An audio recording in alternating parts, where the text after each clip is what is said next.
malitélé.com, la révolution ne sera pas télévisée.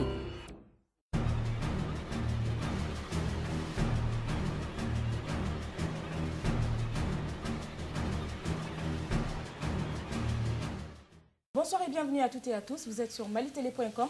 L'émission, c'est le radar. Et comme toujours, je suis avec mon ami Sanogo. Bonsoir Sanogo. Bonsoir Hassan, comment ça va? Oui, ça va très bien. Ok. Nous tenons à remercier en tout cas nos internautes qui n'ont pas hésité à nous envoyer des messages. Et cela nous va droit au cœur avec des suggestions et des propositions. Oui. Et nous en tiendrons compte. Oui. Voilà, donc Sanogo, bon, cette fois-ci, nous avons notre amie Fatoumata Diallo qui nous a envoyé un message comme quoi elle parle de l'insécurité. Donc l'insécurité au Mali, maintenant, comme on le sait tous. Oui, l'insécurité, c'est vrai parce que il faudra parler la part de responsabilité de l'État. Ouais. Et il ne faudra pas oublier quand même ce que nous appelons le peuple. Parce que pourquoi l'insécurité? Parce que lorsqu'il n'y a pas une passerelle entre la formation ainsi que l'activité professionnelle, donc ça met également les jeunes qui sont en chômage. Et le chômage est là, on n'a plus rien à faire, donc cela va pousser à donner également, à se donner à des actes de vandalisme ou même de banditisme. Donc c'est ce qui fait une situation assez croissante de l'insécurité. Mais au-delà de tout cela, il faudra surtout parler des forces de l'ordre et de sécurité qui ne jouent pas pleinement leur rôle. Parce que vous savez, nous sommes également dans cette situation de mercantilisme. C'est l'argent qui intéresse les forces de l'ordre et de sécurité. Et chacun veut sauver sa peau. On ne veut pas risquer sa vie. Donc cela donne également une certaine fierté, on va dire, une certaine audace, bien évidemment, aux bandits armés. Donc, ils partent attaquer les paisibles populations. Oui, et là... c'est vrai, Sanogo, parce que là, tu vois déjà, il n'y a même pas 2 semaines à Kati, ils ont égorgé une fille à cause de sa moto. Oui. Il faut voir cela à cause d'une moto. Ils peuvent prendre la moto et partir, mais non seulement ils prennent la moto, mais ils tuent aussi les gens. Tu vois, des trucs comme ça, c'est inacceptable, quoi. Oui, c'est une situation désastreuse. Vraiment? Vous venez de me l'apprendre. Et je pense bien que les forces de l'ordre et de sécurité doivent jouer la part de partition. C'était comme s'il n'y a pas de sécurité. Pourquoi? Parce que, d'ailleurs, quand on essaie de voir, la vie humaine est plus que une moto. Voilà. Pourquoi tuer l'être humain à cause d'une moto, à cause d'un engin?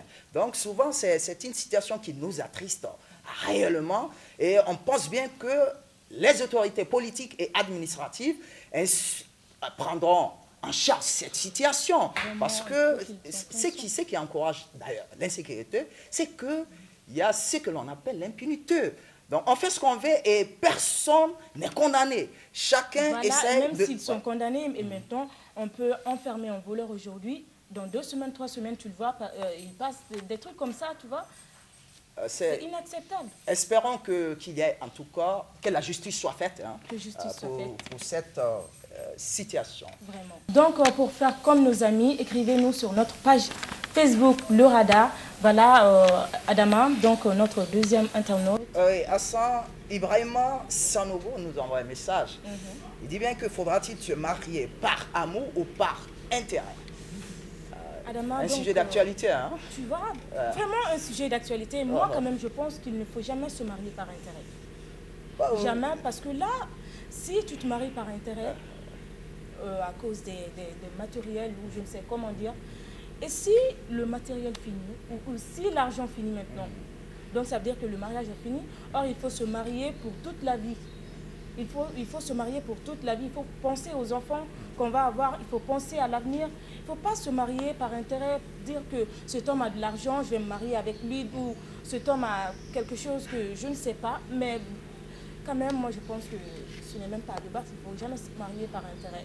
Non, mais c'est à débattre parce que le sujet vient de nous parvenir avec notre internaute. Parce que vous savez que c'est le cas. Parce que plusieurs personnes le disent. Non, ne vous mariez pas par intérêt. Le plus important, c'est l'amour. Mais en réalité, quand on essaie de voir la réalité des choses, ce n'est vraiment pas ça. Ce qui intéresse d'ailleurs c'est l'argent. Aux femmes, c'est l'argent. Et non pas l'amour en tant que tel. Non, mais je l'ai dit, ce ne sont pas uniquement les femmes. Même certains hommes aujourd'hui, ils sont intéressés, non pas par l'amour, mais par l'argent. Et là, une situation de mercantilisme, d'ailleurs, qui fait que personne n'arrive plus à valoriser l'amour.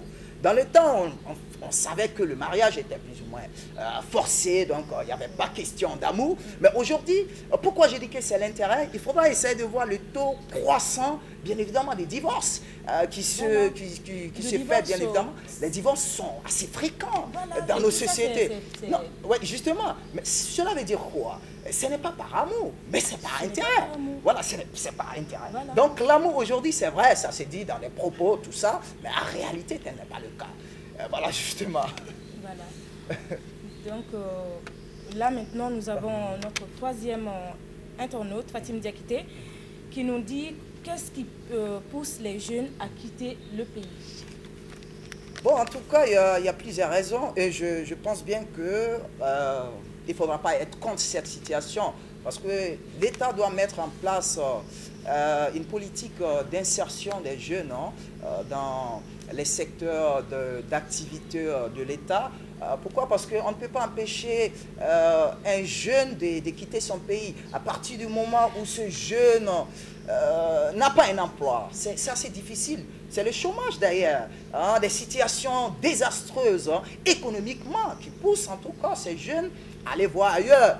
Et par la suite, d'ailleurs, on sait bien que de l'autre côté, ce n'est pas l'Eldorado, ce n'est pas le bonheur, bien évidemment. Mais on s'est dit, est-ce qu'il ne sera pas mieux de quitter cette société? Parce qu'il est dans notre inconscient collectif que de l'autre côté, ça va plus que chez nous. Et de l'autre côté, on se retrouve beaucoup plus qu'ici. Non, mais on peut se retrouver ici aussi. Là aussi, on peut chercher des trucs à faire, des travaux à faire. Donc, tu vois un peu, oui, ce n'est pas l'Eldorado là-bas quand même. Oui, ce n'est pas l'Eldorado, c'est vrai. Mais empêcher ces jeunes, c'est ça le problème. Moi, je dis bien que c'est vrai, s'il faudra en débattre, est-ce qu'il faudra dire aux jeunes de rester chez eux? C'est vrai, s'ils de rester chez eux, il faudra une politique d'insertion de ces jeunes dans les secteurs d'activité. Là, c'est bien, ils peuvent rester chez soi et développer la nation. Mais sachez bien que même ces jeunes qui sont de l'autre côté, ils essaient de penser à leur pays, ils essaient d'investir dans leur pays, tout ça. Donc, c'est aussi également le côté positif de cette chose. Mais bon, plusieurs personnes qui ont été pour les études, mais après les études, ils sont venus parce qu'ils ne souhaiteraient pas faire également des travaux manuels. Donc, ils se disent qu'il faudra venir chez soi. C'est vrai, c'est difficile, mais ensemble, on pourra développer le pays. Donc, je pense que c'est aussi une bonne chose qu'il ne faudra aucunement négliger.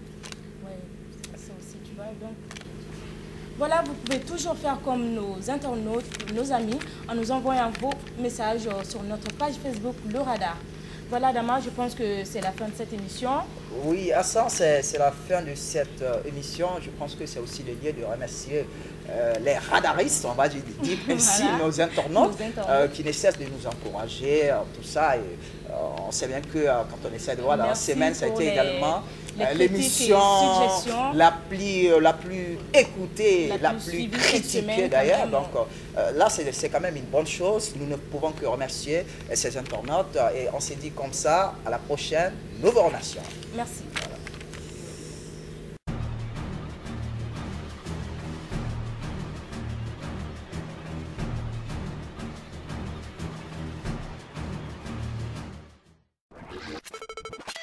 Malitélé.com, la révolution ne sera pas télévisée.